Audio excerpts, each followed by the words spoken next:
Boa noite a todos. A nossa saudação fraterna àqueles que nos acompanham também pela web. E o nosso pedido que os bons espíritos nos auxiliem, nos inspirem no tema que nos reúne na noite de hoje, que é a mediunidade ética na visão espírita e a responsabilidade dos médiuns. O nosso agradecimento também à Rafaela pela tradução simultânea ao inglês. Bom, nós sabemos que Allan Kardec, quando ele elaborou o Evangelho segundo o Espiritismo, ele destacou, deixou evidente que o Evangelho trataria de um aspecto que não tinha disputas, que estava livre de dogmatismo e que permitia a união de todos em torno do mesmo propósito. E deixou claro que o Evangelho trataria do aspecto moral da proposta que Jesus veio trazer para a humanidade. Aí nós nos perguntamos qual o significado de moral. E nós vamos encontrar no dicionário que moral é a regra de bem viver. Então, a moral está relacionada com os costumes, com aquilo que as pessoas fazem no dia a dia. Bem? Por isso, tem que ter muito claro qual é a moral a qual nós estamos nos referindo. Porque, inclusive, entre as pessoas de uma vida, existe uma moral, que são os costumes que eles utilizam nas suas relações. Por isso, então, é que nós encontramos Kardec deixando bem claro que a moral que os espíritos nos ensinam é a moral cristã, é a do Cristo, porque não há outra melhor. Para que a gente não tenha dúvida, está no livro A Gênese, logo na primeira parte, no item 56. Deixa isso muito bem definido, para o nosso entendimento. Então, quando nós vamos falar de moral à luz do Espiritismo, nós estamos falando de moral do Cristo, não é de outra. E essa, então, que é a regra do bem viver para nós que somos espíritas, porque o verdadeiro espírito e o verdadeiro cristão, na expressão de Kardec, são a mesma pessoa. Bem, e ética? Ética, segundo o dicionário, é o estudo dos costumes. A ética, o estudo dos costumes e das regras de bem viver. Ou seja, a ética é o estudo da moral. Então, o que nós vivemos é a moral. Agora, quando nós queremos entender a moral, os seus aspectos, ou as suas nuances, as suas implicações, a sua influência, então nós estamos fazendo ética. Tá bem? Entendido isso, nós vamos procurar aprofundar um pouquinho, durante a nossa conversa aqui hoje, sobre a questão do fenômeno, que, em realidade, o fenômeno da comunicação dos espíritos, da produção através dos médiuns, não depende da moral. Ou seja, há médiuns que não necessariamente têm a moral cristã como regra de bem viver. Então, não são apenas espíritas que são médiuns. Isso todo mundo sabe, não é? A coisa mais simples do mundo, porque, inclusive, antes de existir o espiritismo, já tinha mediunidade. Ela estava presente lá com Jesus. No Pentecostes, os discípulos tiveram as línguas de fogo. O que eram as línguas de fogo? Mediunidade. Então, mediunidade é uma coisa... Desde que existem seres humanos, há mediunidade.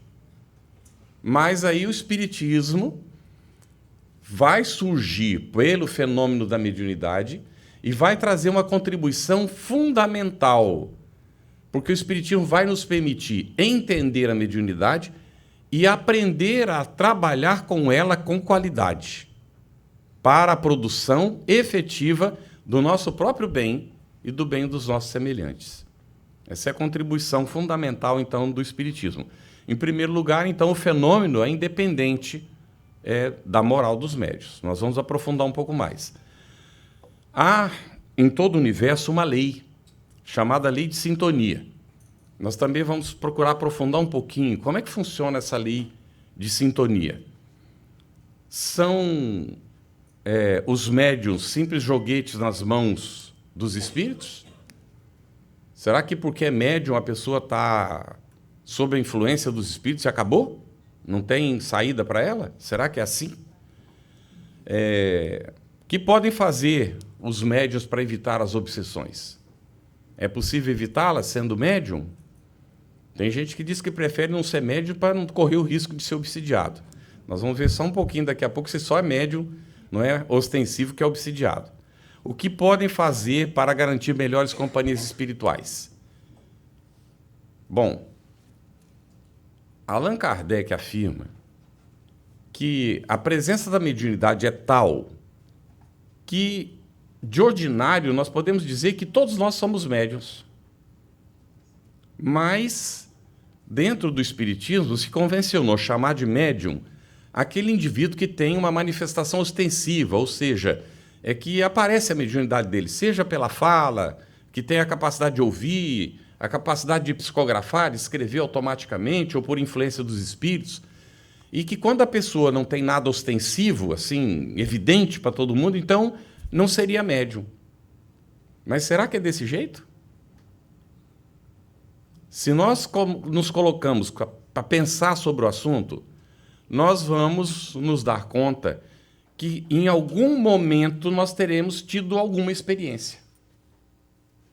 E se a gente não teve, tem algum familiar próximo nosso que teve alguma experiência com isso.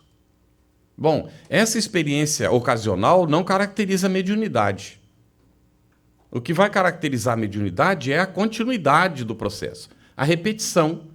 E é por isso que a gente acaba chamando médium só aqueles que têm uma manifestação que se repete ao longo do tempo. Não é? Mas todos nós estamos sujeitos à influência dos espíritos. Questão 459 do Livro dos Espíritos.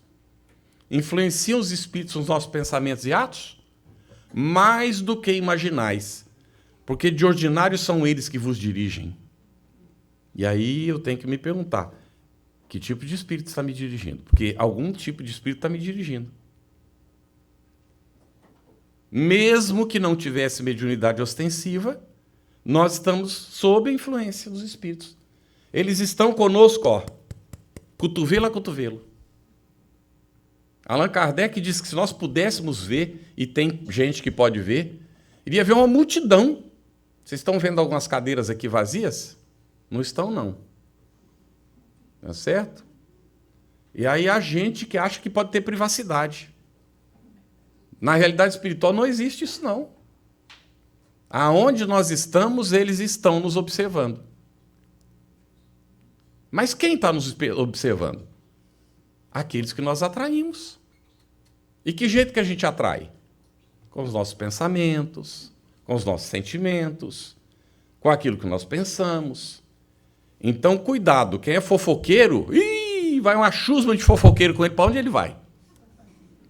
E a fofoca fica mesmo quando a pessoa está com a boca fechada, porque fica ali dentro da cabeça.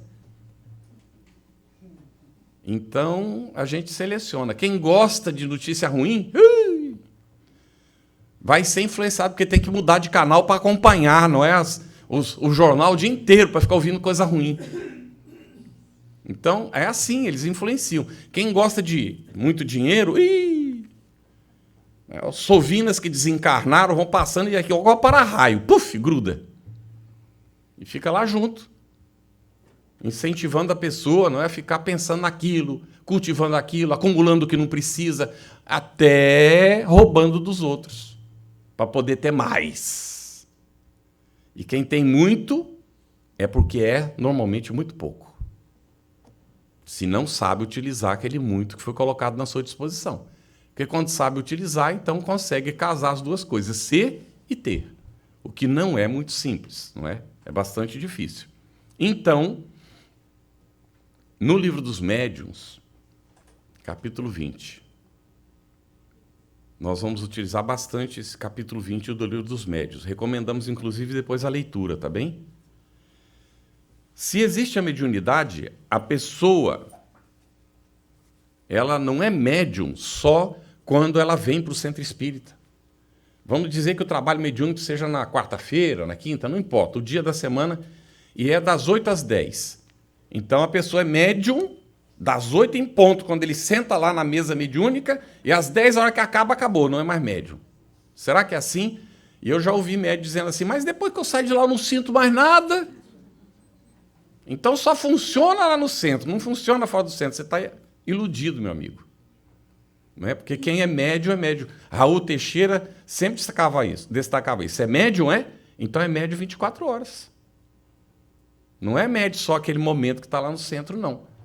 Porque na hora, o que acontece quando entra dentro do centro? Entra para um ambiente que a espiritualidade normalmente preparou. Quando o centro é equilibrado, direitinho, então a espiritualidade já antes faz a limpeza do ambiente, prepara o ambiente. André Luiz descreve isso direitinho. Né? Lendo as obras de André Luiz, a gente encontra como é que os espíritos trabalham preparando o ambiente antes. Aí quando a gente entra ali dentro, naturalmente a capacidade do indivíduo se amplia. Porque está todo o ambiente favorável para aquilo. Então ele começa a perceber melhor, não é? Entra naquela sintonia, a gente já vai falar da sintonia, e aí percebe melhor o que está acontecendo. Quando sai fora daquele ambiente que está bem preparado, então ele fica com aquilo que ele tem, sem ampliação. Aí ele só percebe aquilo que já é habitual dele. Mas não significa que a influência não continue. Mas André Luiz ainda registra que alguns indivíduos, quando entram para aquele ambiente protegido, as companhias usuais ficam lá fora, esperando. Aí entrou das 8 às 10, estava protegidinho, percebeu o amparo espiritual, até atuou como médium lá, recebendo, ajudando algum espírito necessitado, tal. Saiu do centro. Na porta vem as companhias habituais, que não puderam entrar. E aí acompanha para casa. Tá bem? Porque depende de como nós vivemos. Então, se é médium 24 horas por dia. Agora, a mediunidade ela tem uma característica. E é uma característica que pode se manifestar a qualquer momento. O médium não pode garantir que vai funcionar. Por isso é que Kardec fala, como é que vai cobrar? Porque eu não posso garantir que o meu mentor vai se manifestar aqui e começar agora a dar comunicação. Não tem como garantir isso. Porque se ele não estiver presente, não tem comunicação e acabou. A não ser que o indivíduo invente. Não é? Então, não dá para garantir. A mediunidade é intermitente. Chega o médium, às vezes, a passar períodos sem perceber nada. Eu já ouvi médium dizendo, engraçado, acho que eu perdi minha mediunidade. Não, calma lá, espera um pouquinho, insista mais e você vai ver. Ela retorna, parece que retorna. Porque há um período e fica ofuscada, não dá para perceber nada, depois começa de novo a perceber as coisas. Porque há uma intermitência. Isso nós não sabemos que fatores interferem efetivamente. É uma coisa a ser estudada ainda no futuro. Há médios que não percebem tanto isso, mas há médios com os quais acontece isso, não é? Bom, é importante quando a gente está falando de mediunidade, a questão moral, não é? A ética espírita para o entendimento da questão moral dentro da mediunidade, é que há uma diferença entre a educação da mediunidade e o desenvolvimento dela. Tá bem? Eu, muito curioso para conhecer a questão das religiões, desde menino. Na minha cidade tinha a igreja católica, tinha a igreja protestante e tinha também centro de umbanda, de saravá e de quimbanda. Então, eu ia visitar todos eles para conhecer. E vi como é que alguns centros, né, de umbanda, de quimbanda, de saravá, fazem o desenvolvimento da mediunidade, com indução. O indivíduo toma a marafa e começa a girar, de repente diz, incorporou. Aí é o cavalo do espírito, o médium é o cavalo. Então vai receber o espírito, por indução. Girou até receber o espírito. Aí desenvolveu a mediunidade. E a pergunta é, e quando foi educada essa mediunidade? Porque a questão da educação, ela não depende do desenvolvimento. O desenvolvimento pode acontecer, inclusive, até de maneira espontânea.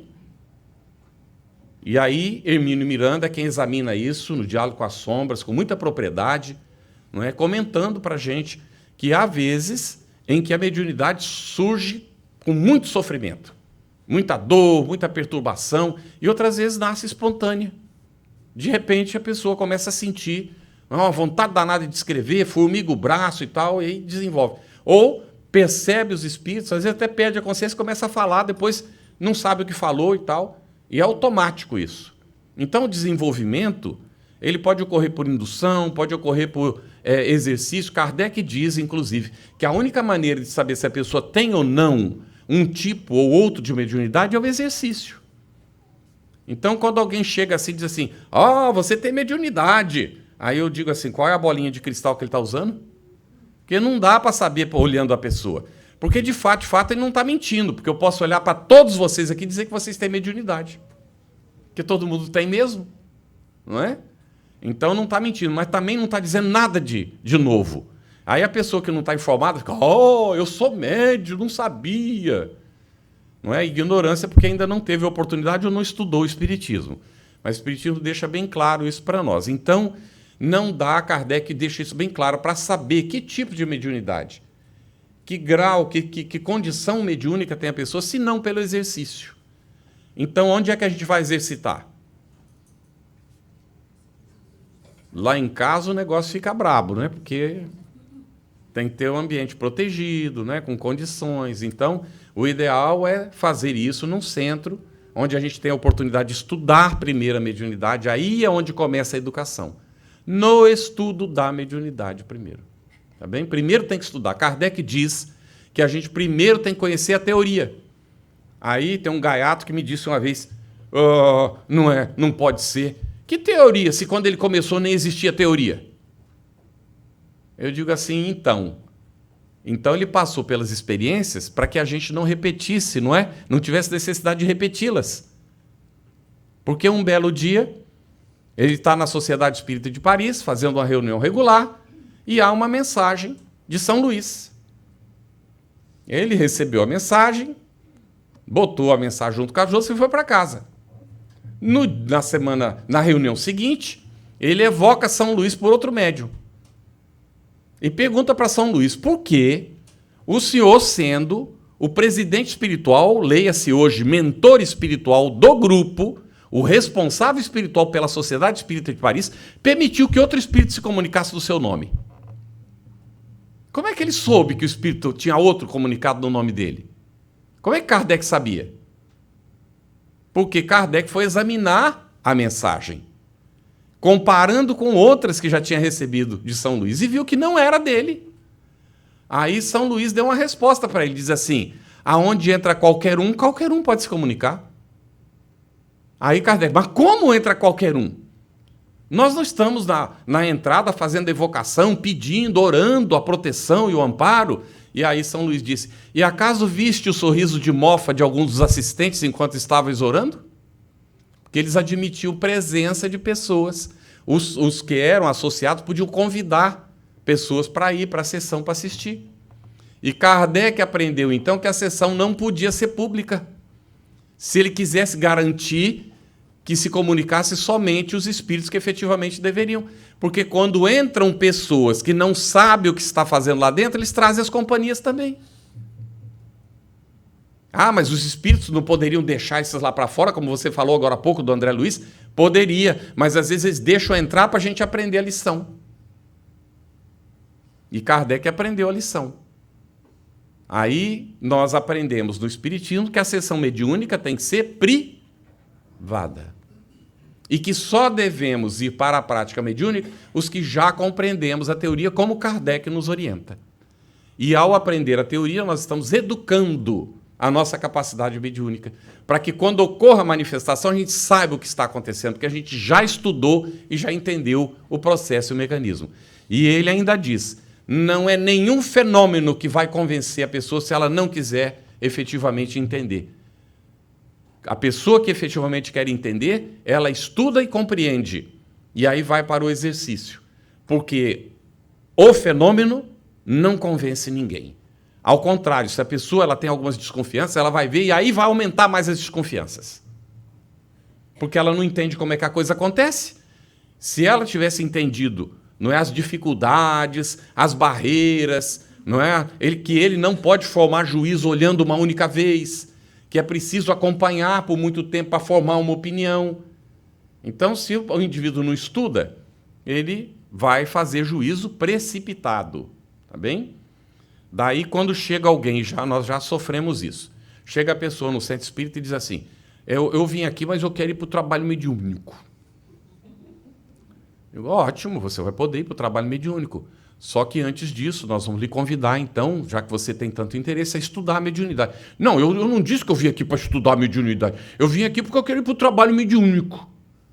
Bom, mas a casa tem uma regra, não é? É preciso primeiro compreender o que vai acontecer lá dentro. Você já estudou, leu alguma coisa? Não, eu sou médio, eu já sei que eu sou médio.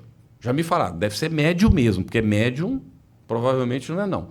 Aí a gente vai e diz para o indivíduo que não tem possibilidade. Se não deixar eu para o trabalho mediúnico, eu vou embora, não volto mais aqui. A porta de entrada é a de serventia. Quando quiser voltar, seja muito bem-vindo.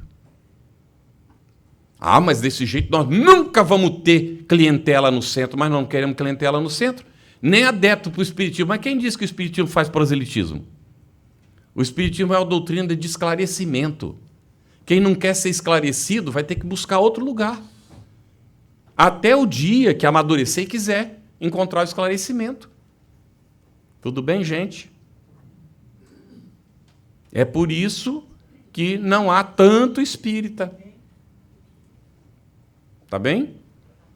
É por isso que nós vamos trabalhando devagarinho. Alguém tem pressa? Vocês acham que Deus tem pressa? Mas quanto tempo Ele está nos esperando? Vocês já fizeram as continhas de quanto tempo Deus está nos esperando? Então, Ele não tem pressa nenhuma. Nós é que temos que ter o interesse. Na medida em que nós desenvolvemos o nosso interesse, aí a gente vai trabalhando essas coisas e vamos vendo que o Espiritismo efetivamente vem nos convidar para o amadurecimento, para a responsabilidade, o que não é fácil. É muito mais fácil a gente viver a vida. Afinal de contas, não é? Eu estou aqui no mundo, poxa, como é que eu não vou? Aí a gente esquece que Jesus disse estar no mundo sem ser do... Porque enquanto a gente for do mundo, vai estar reencarnando, até o mundo evoluir. Aí vai reencarnar em outro lugar. E reencarna. E o mundo evolui lá também, porque os mundos evoluem. E aí vai para outro mundo outra vez, tão inferior quanto o anterior. E reencarna. E Deus está lá, tranquilo, porque para ele a eternidade é a eternidade. E o indivíduo fica fazendo o que quer fazer. E a escolha é nossa. Tudo bem, gente? A escolha é nossa. E ninguém vai nos obrigar. Nem os nossos mentores espirituais, os obsessores, sim. Eles chegam e nos obrigam a fazer as coisas erradas, quando a gente deixa. Agora, os mentores, eles nos sugerem, nos acompanham, nos inspiram, e nós escolhemos, não é? Então, o papel da moral no fenômeno mediúnico. Vamos falar da afinidade. Bem, afinidade é uma lei natural. Vocês já ouviram aquele ditado que diz semelhante atrai semelhante? E aquele outro, me diz com quem andas e eu te direi quem és. Já ouviram isso? É um ditado antigo, né? Então, são coisas válidas, são da experiência popular. São fatos. Então, a gente atrai os semelhantes. Eles vêm naturalmente, né? Porque são atraídos. E nós também somos atraídos por aqueles que são semelhantes a nós. Por isso que a gente forma grupos, não é? Naturalmente, vão formando amizades. E aí nós temos algumas dificuldades ainda, porque tudo nós levamos para o terreno pessoal, é o comum da humanidade, não é? A gente leva para o terreno pessoal. Quando a pessoa fala, eu sou o centro do universo, ele está se referindo a mim, eu estou falando para mim. Se não está falando bem, está falando mal, é comigo o negócio. E aí a gente briga, né, disputa, separa de uns, fica com outros que apoiam a gente, ou que a gente imagina que apoiam, né? Até saber a opinião da pessoa também, depois com o tempo. E aí vai aquela coisa toda. E assim, é mais ou menos assim. O inimigo do meu inimigo, não importa como ele seja, é meu amigo. E aí forma as patotas, né? Então vejam no próprio movimento espírita, se vocês acompanham o que acontece, né? A divisão das casas, a formação dos grupinhos contra os outros grupinhos, né? Do mesmo jeito que a gente fazia lá no passado, dividindo a igreja, criando os nossos feudos. Então, ainda nós estamos repetindo isso. E a mediunidade está aí no processo, porque são os espíritos inferiores que estão aí, ó, trabalhando. Já leram Perturbações Espirituais, do Manuel Filomeno de Miranda? Vou dar a trilogia toda. Tá bem? São 3 livrinhos que nós temos que conhecer, porque está falando do que está acontecendo hoje. Não é lá fora. É o que está acontecendo na Terra e nas casas espíritas. Tá bem? Então, o primeiro livro qual é? Transição Planetária. Depois, O Amanhecer de uma Nova Era. Gente, eu fico arrepiado. Esses livros são maravilhosos, simplesmente, para a gente entender o que está acontecendo com a nossa Terra. E aí vem Perturbações Espirituais. Quando eu li o livro, eu disse, nossa, visitar o centro que eu frequento. Gente, o Manuel Filomeno de Miranda veio aqui. Aí depois encontra um companheiro, né? E disse, ele falou, você leu Perturbações Espirituais? Eu falei, eu li. Ele falou, cara, eu acho que o Manuel foi lá no centro que eu frequento. Eu falei, caramba, poxa, então eu achava que era o meu que ele tinha ido. Não é? Aí o meu nós temos centro, o centro é nosso? Olha só, hein? Cuidado. Isso já é uma influência negativa, tá bem? É o meu centro, porque o dos outros é dos outros. Esse é meu. Nós temos, o centro é nosso? Então, cuidado com essas coisinhas, né, que a gente fala até assim de maneira natural, espontânea. Eu estou aqui falando na palestra e vai saindo. Aí a gente percebe, né, que a gente comete esses enganos. Não tem nada de meu. O centro espírita, quando equilibrado, que a gente trabalha bem, é a casa dos espíritos que trabalham para o bem da humanidade e que nos convidam a encarnados secundá-los nessa tarefa. Primeiro começando com a nossa própria educação. Então, e essa educação, ela permeia tudo, gente, tudo. O espírita que tem mediunidade educada não joga papel na rua. Não é só aqui nos Estados Unidos, não. Quando vai no Brasil, também não joga lá. Porque nós somos assim adaptáveis, né? Aonde tem regra e tal, a gente cumpre. Quando a regra é assim muito flexível, a gente vai como todo mundo, né? Então, o médium bem educado, e aí vale para todo espírita, não joga papel na rua. Não fala mal dos outros. Espera aí, calma lá, isso aí. Né? Vamos fazer uma concessãozinha. Não pode não tem concessão nenhuma. Trabalha e luta para não falar mal dos outros. Tudo bem? E aí vai também corrigindo os pensamentos, vai percebendo como sente, vai se conhecendo, não é? Para fazer esse esforço, porque é fundamental a questão da afinidade. Quem é que nós estamos atraindo? Estamos atraindo aqueles que sentem como nós.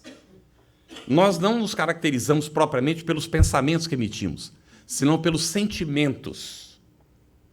Porque Jesus diz que a boca fala do que está cheio o coração. Então, o sentimento nasce do que nós sentimos. E é aí onde nós precisamos trabalhar. Então, quando eu tenho, por razões que eu não sei quais são, ou razões nenhumas, eu sinto raiva e não sei nem do que eu estou sentindo, olha só. Aí eu vou contar uma experiência, não é? A minha mulher e eu aprendemos que os espíritos inferiores, eles têm um problema. Quando eles são descobertos, eles normalmente não conseguem mais manter a sintonia com a gente. Então, eles são obrigados a se afastar.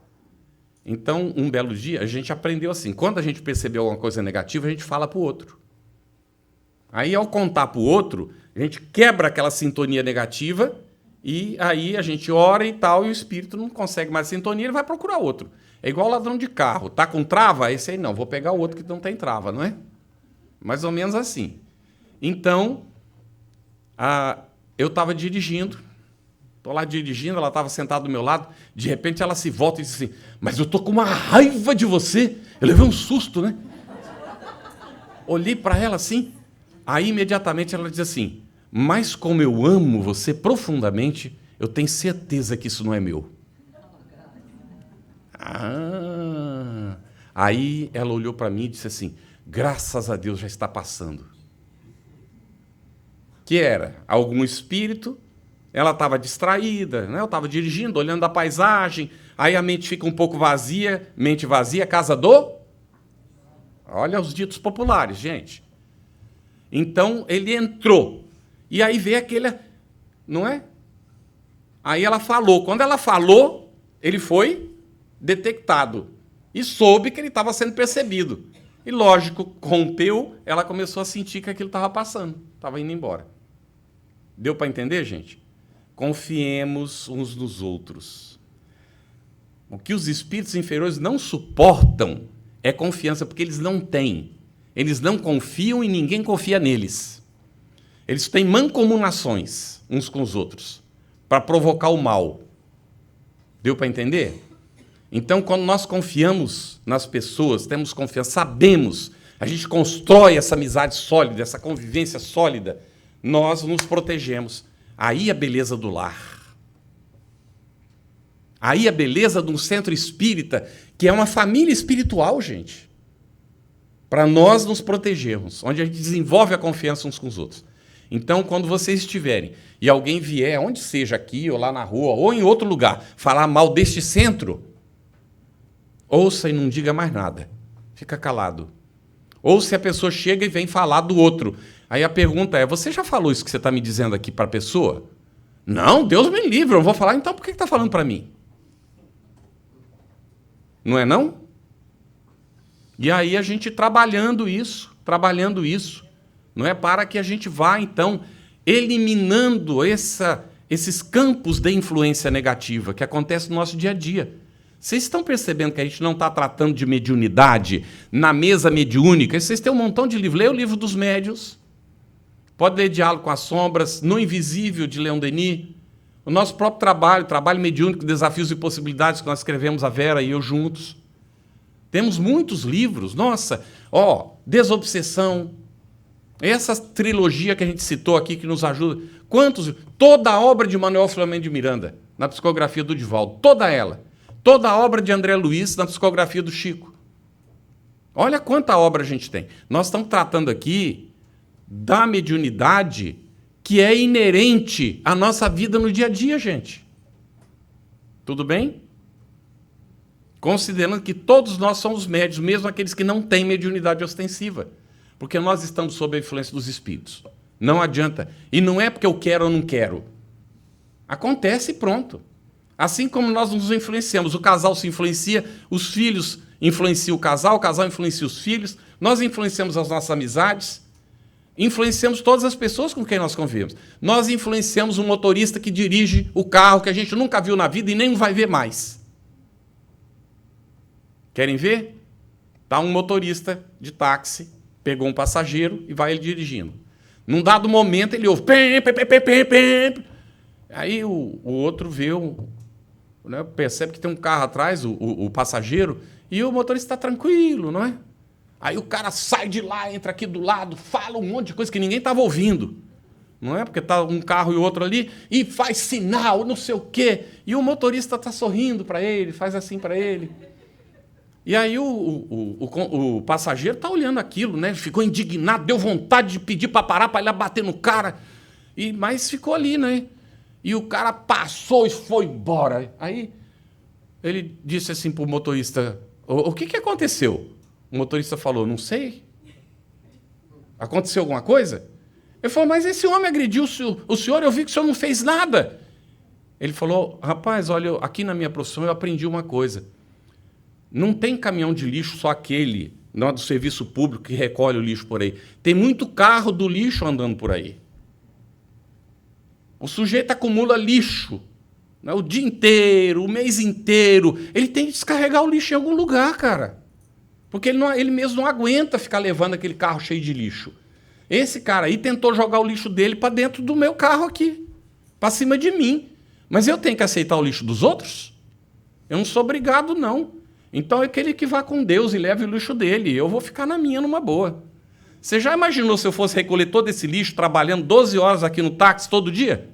Como é que eu chegava na minha casa? Cheio de lixo, pô. A minha mulher não merece isso, não. Nem os meus filhos. Deu para entender, gente? A gente recolhe o lixo que a gente quer. Tá bem? Mas nós não precisamos ficar recolhendo lixo, nem criando lixo, nem recolhendo lixo dos outros. E isso aí é mediunidade ou não é? Tá bem? É tão interessante. Olha o que diz Edith Fiore.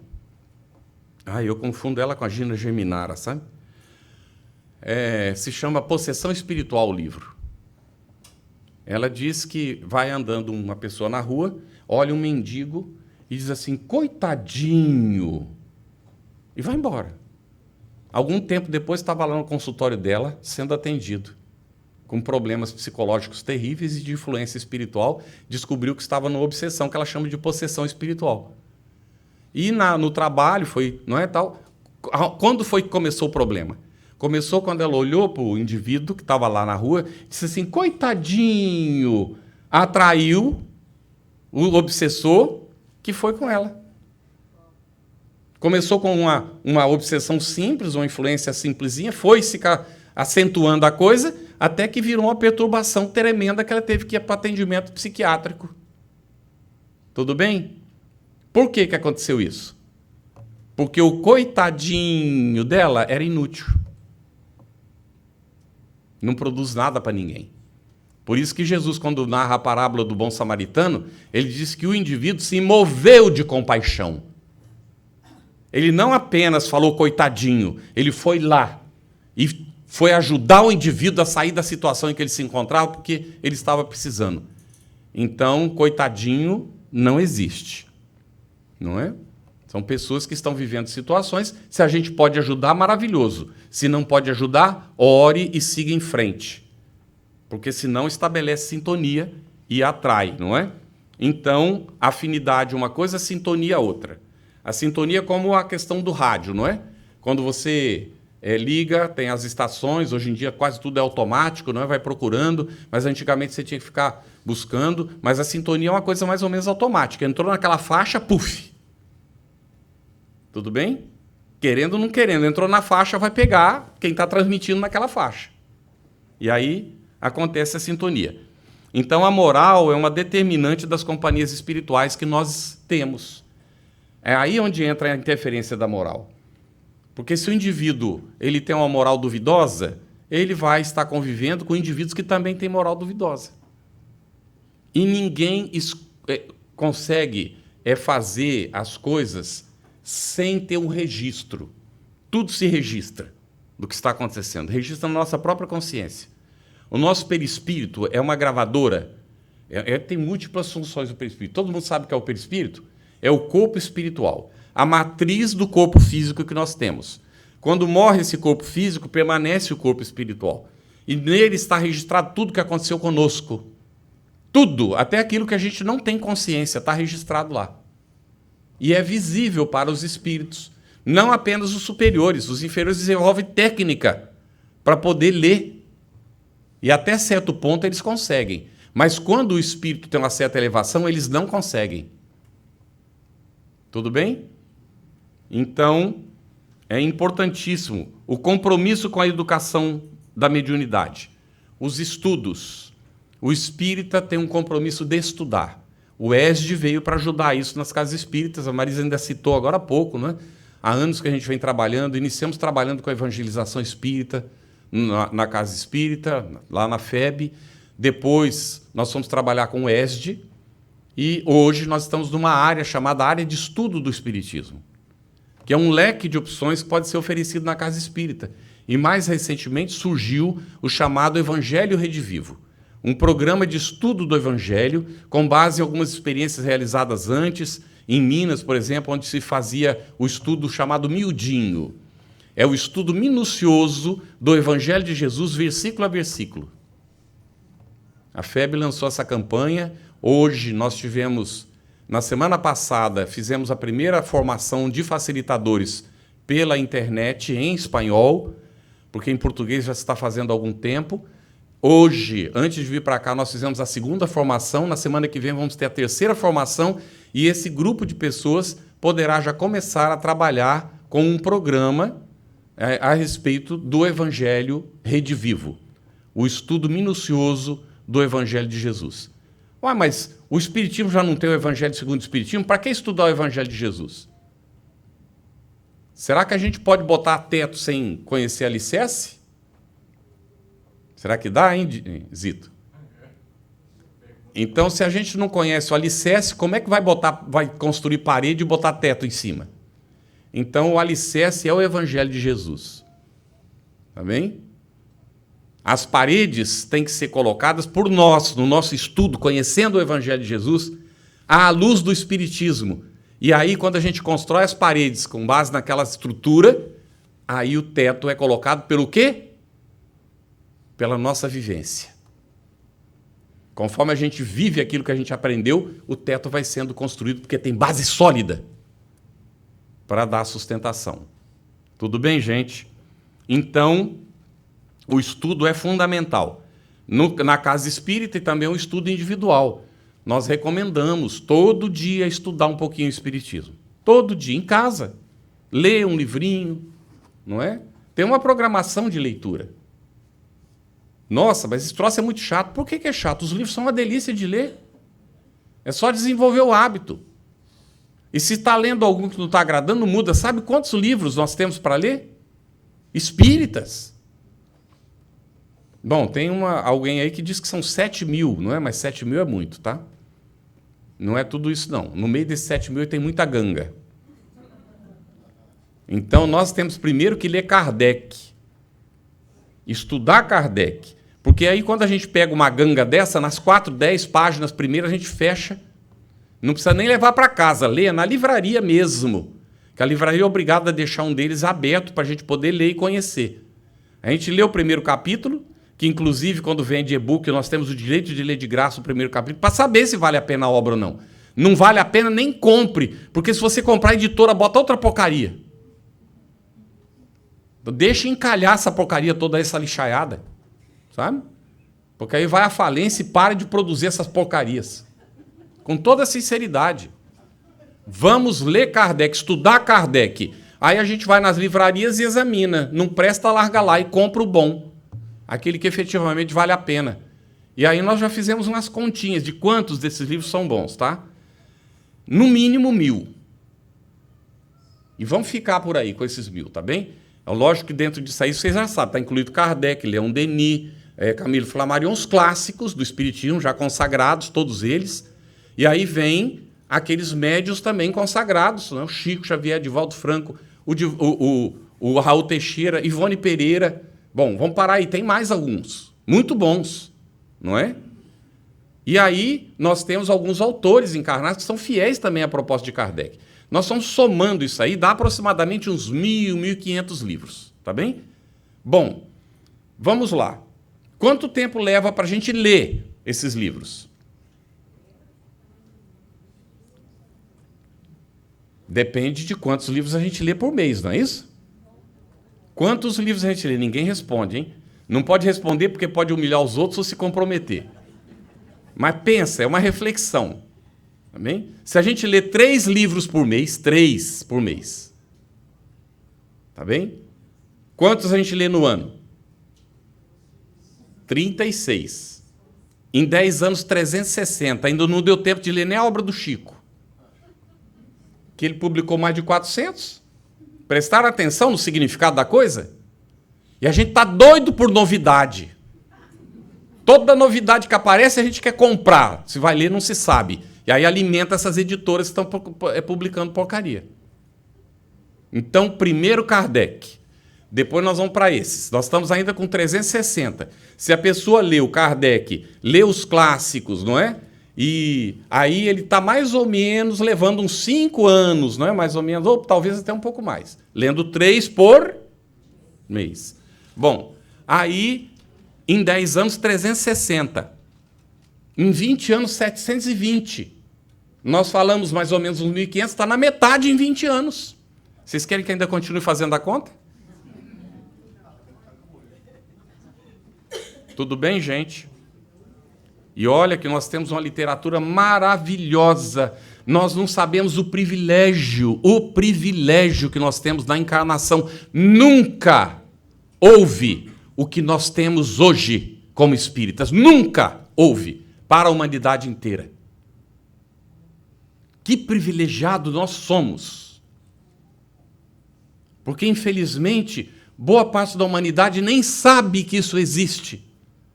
Vocês sabiam que Our Daily Bread, o pão nosso, foi traduzido, né, o pão nosso, para o inglês.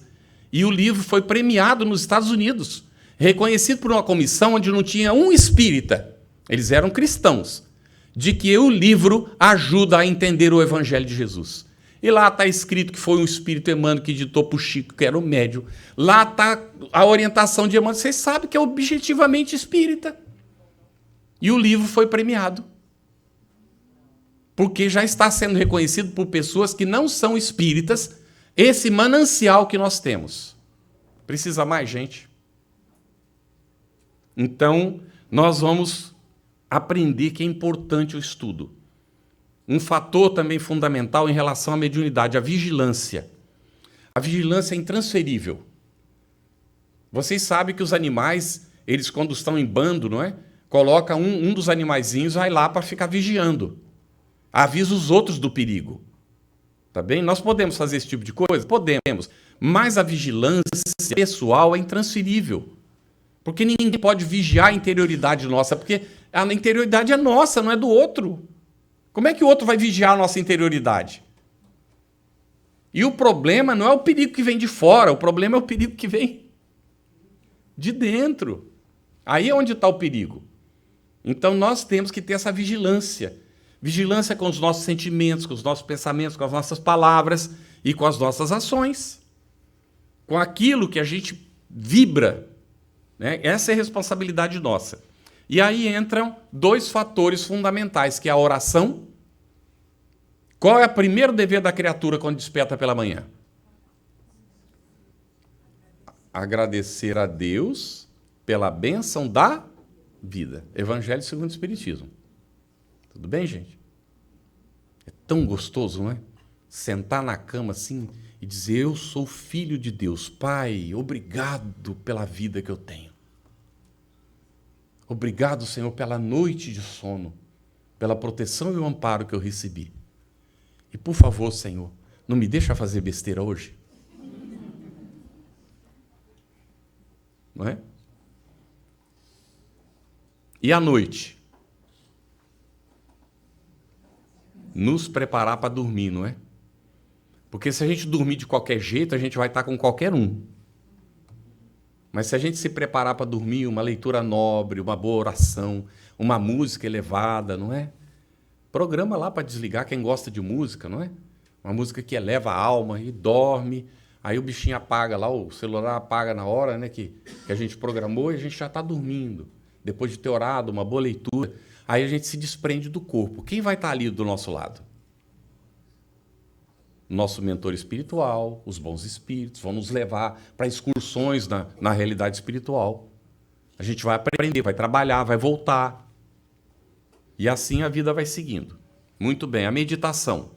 Meditar. Não basta só ler. É preciso também cogitar sobre, examinar, tirar ilações, comparar, não é? Examinar o que serve, como é que a gente vai aplicar aquilo que a gente está lendo, está conhecendo. Um mergulho para dentro de nós mesmos para o autoconhecimento. A meditação é fundamental também. Nós temos vários exemplos na literatura espírita de espíritos que reencarnaram vindo de nosso lar, André Luiz registrou isso, saíram de nosso lar preparados para o exercício da mediunidade aqui na Terra. E chegam aqui e falham, e depois tinham voltado para nosso lar e André Luiz captou ali, conversando com eles e registrou nos mensageiros. Os mensageiros. Missionários da Luz vêm depois. Então, o nosso lar, os mensageiros têm várias histórias. Vale a pena ler essa obra para a gente ver o que acontece. Não vou colocar não em função do tempo. O nosso tempo acabou agora, não é? Que a gente começou... É isso, Marisa? É isso, está acabando, não é o tempo? Tá. Então, vou fazer o fechamento, tá bem, gente? A gente recomenda esses exemplos. Nós temos vários outros exemplos. Eu vou fechar com um exemplo vivenciado por mim, me desculpe por colocar uma situação pessoal, mas a minha sogra já desencarnou, né? Está no mundo espiritual a essa altura. E naquele período que isso aconteceu, estava iniciando o Alzheimer dela e a gente não tinha percebido, nós não tínhamos experiência. Então, nós não sabíamos. Ela tinha tido algumas dificuldades. Ela, num dado momento da vida dela, eu a convidei para vir morar conosco. E depois comuniquei à minha mulher que tinha convidado. A minha mulher ficou sabendo só depois, porque era uma circunstância que não tinha como não convidar mesmo, né? Eu convidei, ela aceitou vir. E mais num dado tempo, ela resolveu ir embora, porque ela não se dava nem com a minha filha nem comigo, não combinava de jeito nenhum. Aí ela foi embora.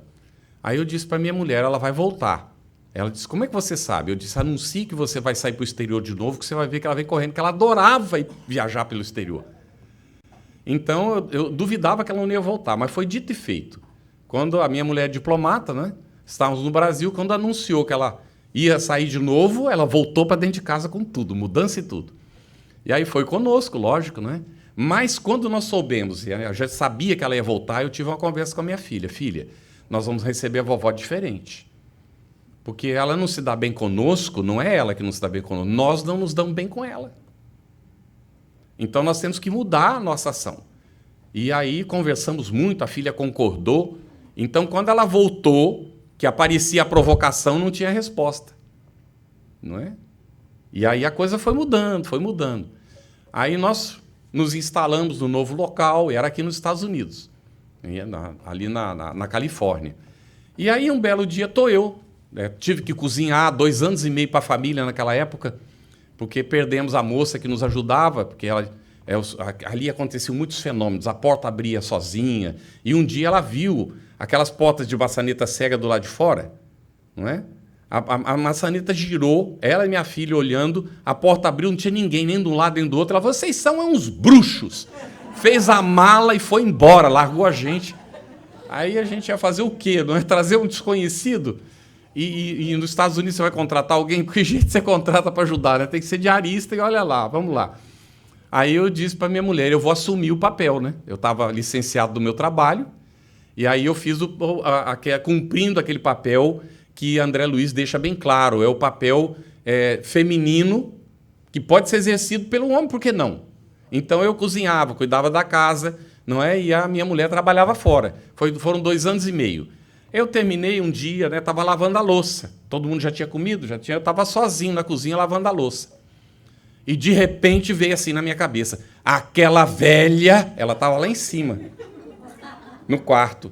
A hora que veio aquele pensamento, aquela velha, eu não estava pensando em nada, nem estava pensando nela, estava pensando em outra coisa. A hora que veio, eu pensei, uai, que negócio é esse? A hora que eu percebi o espírito aqui do meu lado, eu vi ele nitidamente. Aí eu disse assim, meu irmão, me perdoe, no passado poderia ser, mas hoje não. Você não percebeu ainda o quanto ela está melhorando? Ela está fazendo o seu esforço de melhorar. Então eu te convido também a fazer como ela. Por que você quer me perturbar em relação a ela? Não é? Eu estou te convidando a compreender que ela está se melhorando, que você também pode melhorar. Virou as costas, virou pela porta e foi embora. Não é? Muito bem, vazou ali. Ó. Aí os dias foram passando, eu tive que sair para um compromisso no centro espírita e alguma coisa que eu deixei lá, a Vera ficou desagradada, não é? E comentou com a minha sogra. Poxa, mas ele não sei o quê. Aí a minha sogra disse para ela, por que você está fazendo isso com ele? Será que você não percebeu tanto que ele está se esforçando para melhorar? Tudo bem, gente? Então, somos nós que construímos as coisas como a gente quer. Não é isso?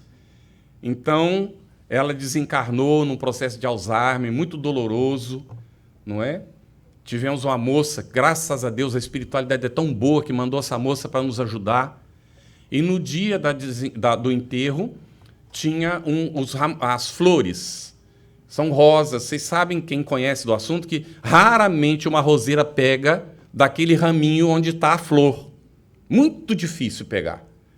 Pois a moça disse assim, Senhor, ela é protestante, se eu cumprir bem o meu papai em relação à dona Virgínia, eu te peço, Senhor, que essa rosa se multiplique. E botou no vaso. E não é que pegou? E ela já tirou muda, já deu para as irmãs todas da Vera, já botou lá na casa da minha mãe e vai multiplicando, tirando mudas da tal da roseira. Então, a vida é essa construção ao longo do tempo. E nós nunca estamos sozinhos. Nunca, jamais estamos sozinhos. Nós estamos sempre acompanhados. E somos nós que selecionamos o tipo de companhia que está conosco. Sempre somos nós. E nós podemos, com o conhecimento que nós temos hoje, selecionar boas companhias. Ter a presença mais constante do nosso anjo da guarda, dos nossos familiares queridos que desencarnaram, estão no mundo espiritual, às vezes sequiosos de nos ajudar. E nós também podemos auxiliar-nos uns aos outros, criando ambientes mais agradáveis com as nossas vibrações, no nosso lar, no ambiente de trabalho, chegando mais cedo, guarda na gaveta o evangelho, chega mais cedo, abre, lê, faz uma oração. Quando os companheiros chegarem, o ambiente já está formado. Depois eles deterioram se eles não sabem como é, mas a gente está ali de vigia. Sempre nos momentos críticos orando, dando uma palavra de compreensão, uma palavra positiva, conscientes de que nós estamos sendo médiuns naquele momento. Médiuns, efetivamente médiuns, para a instalação de uma moral cristã nas relações de uns com os outros. Muita paz, muito obrigado. Satisfação imensa de estar aqui com vocês novamente. Muito obrigado, Marisa.